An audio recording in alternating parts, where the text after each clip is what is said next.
Long ago, Tano, god of the forest, looked out over the land.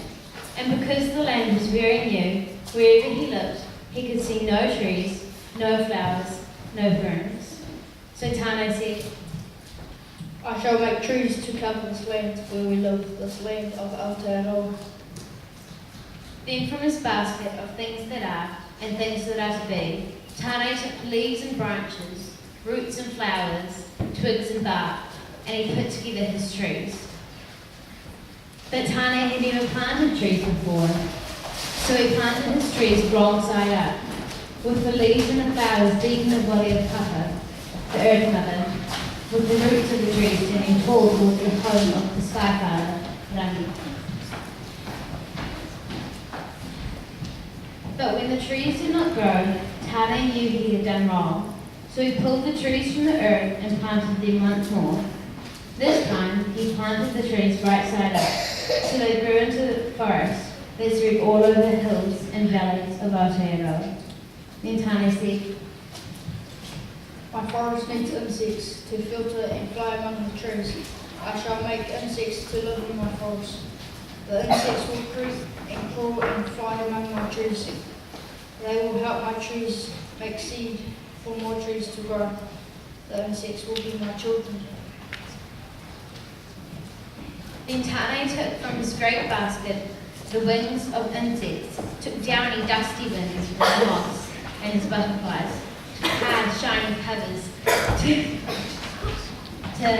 shield the fine, soft silk wings of his beetles.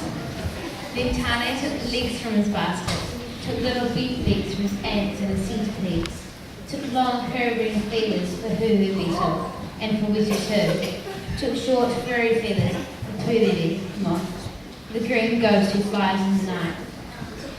So did Tane make his beetles and his bugs, make all the creeping and crawling and hopping things of the forest, make all the insects children of Tane to live on the trees, in the trees, and among the trees of his forest.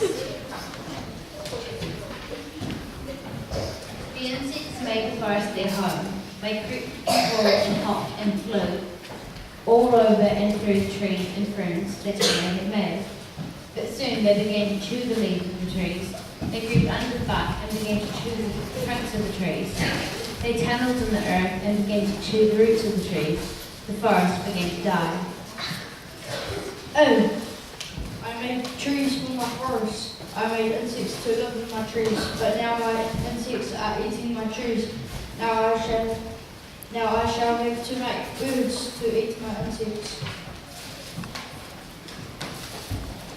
When I had made my birds, I shall not let all of my birds eat insects. I shall let some of my birds eat the seeds from my trees. Some may take honey from my flowers, some may take fish from the rivers and sea. So Tane went back to his great basket. From his basket, he took feathers of red, feathers of green, and a sharp curved beak. And from the feathers of red and the feathers of green with the sharp curved beak, Tane made Kakariki, the swift flying parakeet of the forest. From his basket, Tane took tiny feathers, brown feathers, grey feathers, dark feathers. He took longer feathers, spread them like a fan, and made little Pīwakawaka.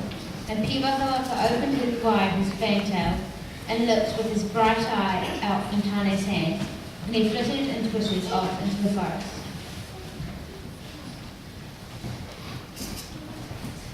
From his basket, Tane took the loveliest feathers of all, the feathers dark blue-green and shining black. He found in his basket a gurgling, chuckling song, and from these things he made Tui. And Tane looked at Tui and said, You need one more thing. and he reached into his basket and took a little tuft of white feathers and put them at Tui's throat. Go, Tui. Go live in my forest and be happy. And then, when they come to live in my forest, they will see you and hear you and be happy too. Tane took many things from his basket, took feathers of white and blue and brown, took long legs and long beaks, took loud sounds and quiet little whispering ones too, took from his basket all the things he needed all the birds for the forest and sea. And all the birds, children of Tane, sang their songs on the trees and fluttered and filled the trees, and found their food in the trees in the forest of Tane. Tane watched and listened and was pleased with all that he saw and all that he heard. But when Tane looked in his basket, he saw there were more birds than still there. There was a long beak he left in his basket because he'd used all the beaks he needed. There were 2 strong feet he left in his basket because they were too heavy for any bird to fly with. There were some little brown furry feathers he left in his basket because they didn't look like any feathers any bird would want to fly with. And the only wings left in the basket were so small they were of no use at all. Long beak, big feet, hairy feathers, and wings so small they were no use at all. I don't think that these things left in my basket will make a bird like any bird I've ever seen before. Tane looked again at the things in his basket. Then he said, It would be a pity to waste that long beak and those strong feet. It would be a pity to throw away those feathers, even if they are rather strange. Perhaps I can use these to make just one more bird. So Tane took the beak and the feet and the feathers and the wings that were left in his basket, and he put all the things together, and he pressed them together with his hands until he had made one more bird. Now, you need a tail. And Tane felt in his basket, but he couldn't feel any tail.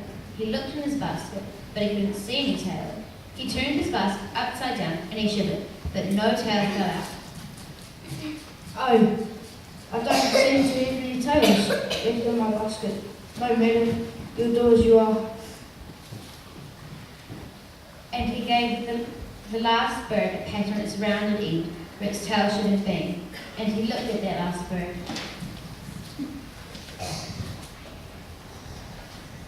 A bird with a round body with Tane's hands had patted it round. A bird with a long beak and strong feet and strange hairy feathers. A bird with no tail at all. A bird with wings that were no use at all. You are a bit different from the others. You can't fly, you haven't any tail, but you are a child of Tane. I shall call you Kiwi. Go Kiwi. Use your long beak to poke in the earth to find insects and your grubs that eat the roots of my trees. Use your strong feet to scratch in the leaves of the grass for go in my forest and be happy.